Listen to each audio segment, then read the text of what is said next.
What's up, everybody? Welcome to Podcast Now. I'm Alex, and in this video, I want to talk about the worst Starfield take I've ever heard. So I thought this would make for a good video. Obviously, we talked about Starfield quite a bit, but not really in the more opinionated sector of it. But this is a clip that's been going around. I think maybe this happened on Friday, and then it was clipped, and it was kind of shared over the weekend. And this is Nick Baker, who we've talked about before in terms of leaks and rumors, and he doesn't have, to me, the greatest track record. I know him most notoriously for Sly Cooper.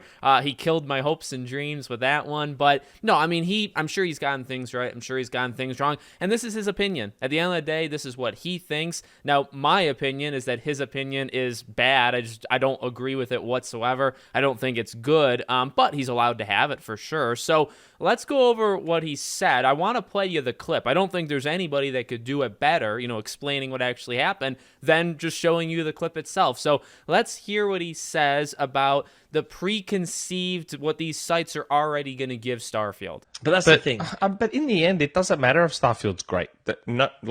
I'm already convinced that no one wants to give Starfield high review scores. I think they want to give it 8s, 8.5, 7, 7.5, so they can then create more content after that to say how Xbox sucks again, because Starfield wasn't a 10 out of 10. It doesn't make any sense. It's And not only that, as we've since discovered, even if they give Starfield 9s and 10s, Xbox is still doomed. Look at Halo. Halo on a certain big name site got 9 out of 10, but still sucks as a game.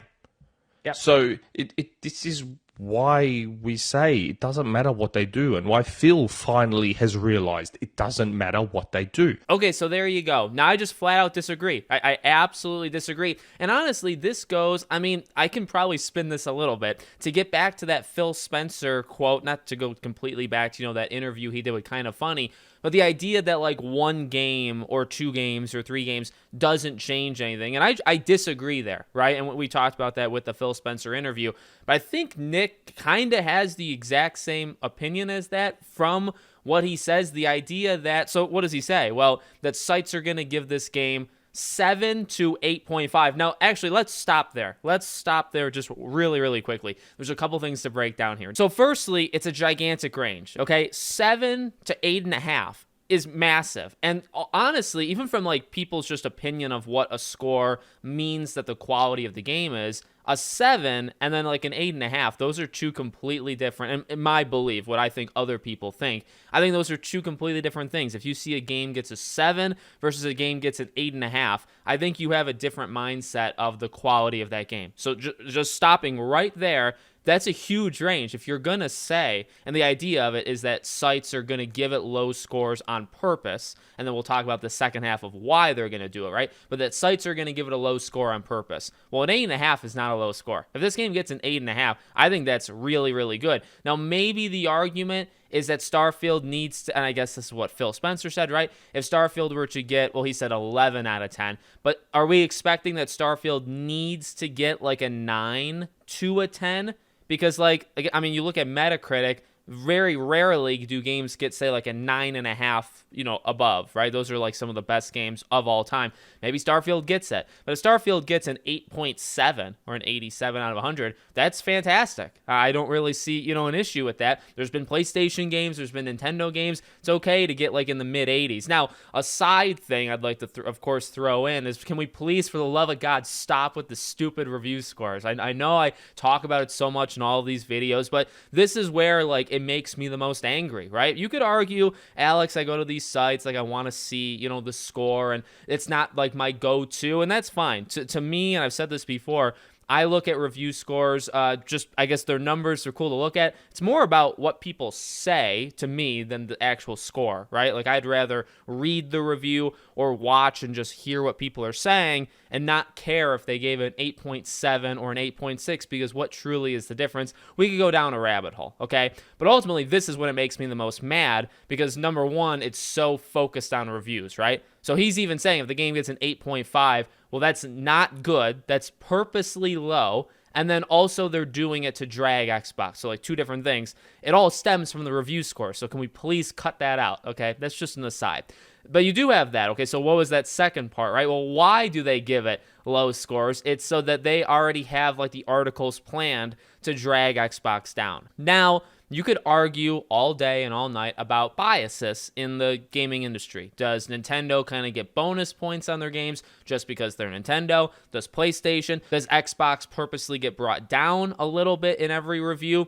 You could argue it. I sometimes think it's true. I think depending on the site. Like if maybe it's like a Xbox run site or a PlayStation run site or a Nintendo run site, yeah, there's going to be biasness. There's biasness, but here's the thing. The entire gaming industry is biased, right? They're all playing for the codes. They're all playing for early access. Everybody has a bit of biasness in the gaming industry at IGN and Polygon and The Gamer and PC Gamer. They all have to play relatively nice. They have to play in their little ball field, right? Because if they don't, then they'll be like Kotaku. They'll get blacklisted. They'll complain about it. They'll make some interesting connections between Nintendo and other things, right? Like that is literally, you can see it happening in real time. That's what happens. Now, Kotaku, that happened because of other things. But if you don't play ball the right way, yeah, eventually you'll get dropped. Like I just absolutely do believe that. So does that mean that there's a disadvantage for Xbox? Maybe like a little bit, but I don't think it's massively, massively different than any of the other ones. Also, a couple things to remember that people are pointing out.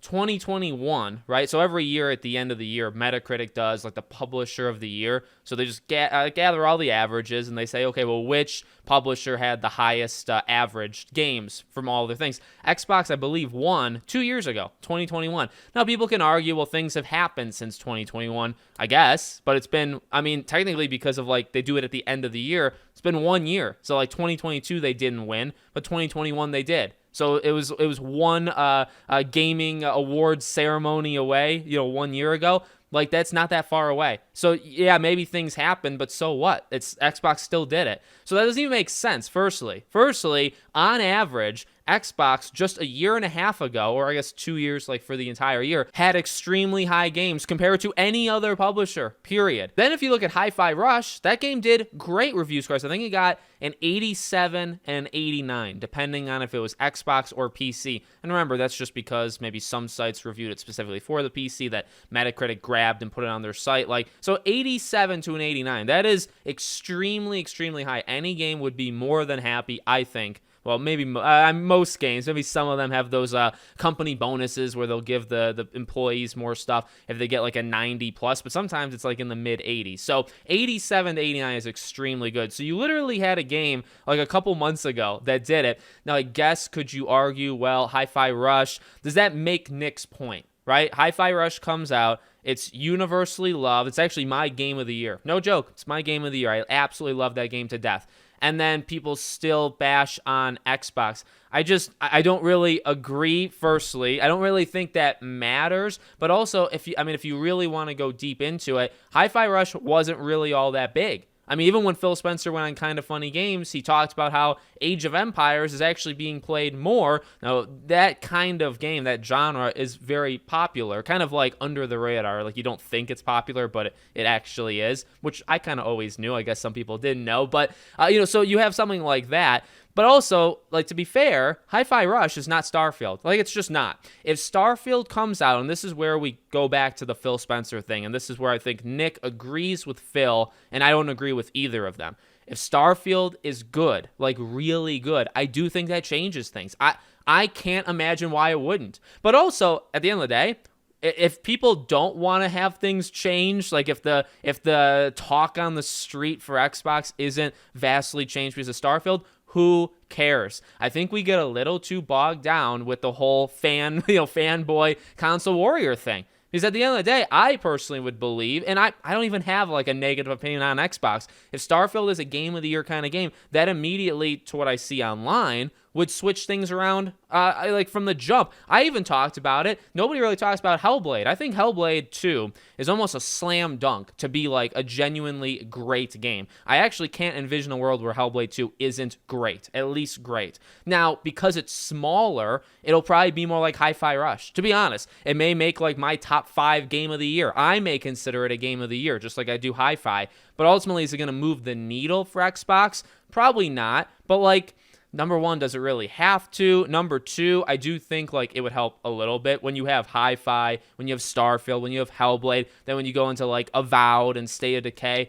If you start to string together some of these incredible games that I guess have good review scores because people, I suppose, care about that, it will change things around, right? Like it just ultimately will. So I don't agree with it. I think for the people that are so obsessed, I believe wrongly, on just laser focusing on reviews, and that's literally all that matters. It's just the score, right? You could argue with me back and forth on, its purpose, or some people still, believe in it. But ultimately, like if that's the only thing that you go by to determine if a game is good or bad, I don't even know what to tell you. I flat out, I guess, disagree with that. So, but even if you do that, and if you say it only matters what the Metacritic average of a game gets, that determines if it's good or bad. I mean, that you're lost. But if that's the case, then I do think Starfield, if it gets like an 8.7, 8.8, whatever, that's great. That would, I would assume, turn you around. And then maybe you would go back to Nick's comment and say, well, our site's purposely going to give it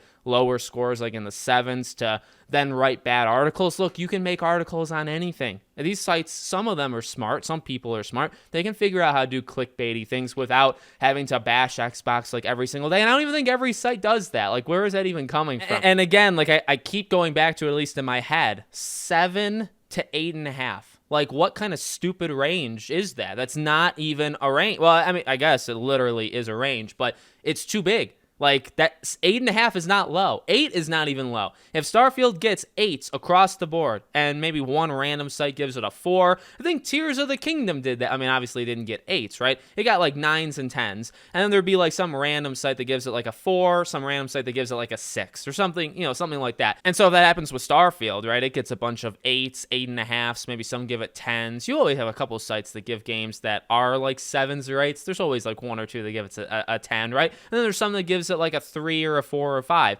And like that's going to happen. And again, I guess you can go by that Metacritic average, or you could play the game yourself, or form your own opinion, or read people's opinion, hear their opinion instead of just looking at the score. But I flat out disagree. I mean, I think it's so dumb. And again, I can't believe it. I don't. By the way, like in terms of my opinion on Nick, like he always has seemed like a good guy. Like I've watched like clips here and there, and whether they're like console fanboy things or not, he seems like a genuinely like fine, nice guy. I have nothing against it. His leaks, he's very not amazing at being consistent, at least with his leaks and rumors. And then this opinion is just, holy dear God, that's a bad one. I disagree with every part of his statements on it. So let me know what you guys think in the comments. Make sure you're subscribed, bell icon turned on. Sometimes I do these fiery videos, sometimes I don't. But if you guys like them, I can absolutely do more of them. Thank you for watching, and I'll see you all on the next one.